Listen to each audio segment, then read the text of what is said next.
أعزائي المستمعين، يسعدني أن أقدم لكم اليوم حلقة جديدة من برنامجنا الإذاعي كل يوم حكاية جديدة. وحلقتنا النهاردة بتقول: حين يتحول الحلم إلى علم، وحين يصبح الزمن نفسه مادة للاكتشاف. يولد العظماء. حديثنا اليوم عن عالم مصري رفع اسم مصر عاليا في سماء العلم وجعل الذرة تتكلم، والزمن يتوقف عند جزء من مليون مليار جزء من الثانية. إنه العالم الجليل الدكتور أحمد حسن زويل.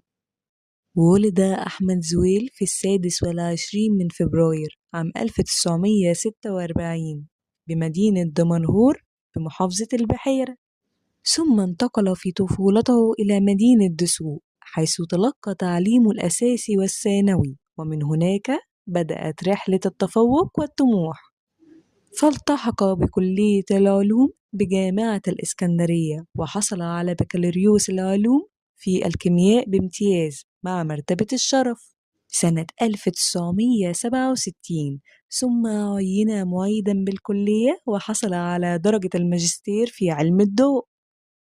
سافر بعد ذلك إلى الولايات المتحدة الأمريكية لاستكمال مسيرته العلمية، فحصل على درجة الدكتوراه من جامعة بنسلفانيا في علوم الليزر، ثم عمل باحثا في جامعة كاليفورنيا قبل أن يستقر في معهد كاليفورنيا، وهو أحد أعظم الصروح العلمية في العالم. وهناك حقق الدكتور أحمد زويل إنجازه التاريخي حين ابتكر تقنية كيمياء الفيمتو، وهي علم جديد يمكن العلماء من تصوير حركة الجزيئات أثناء التفاعلات الكيميائية في زمن الفيمتو ثانية، وهو زمن متناهي الصغر لا يكاد يتصور.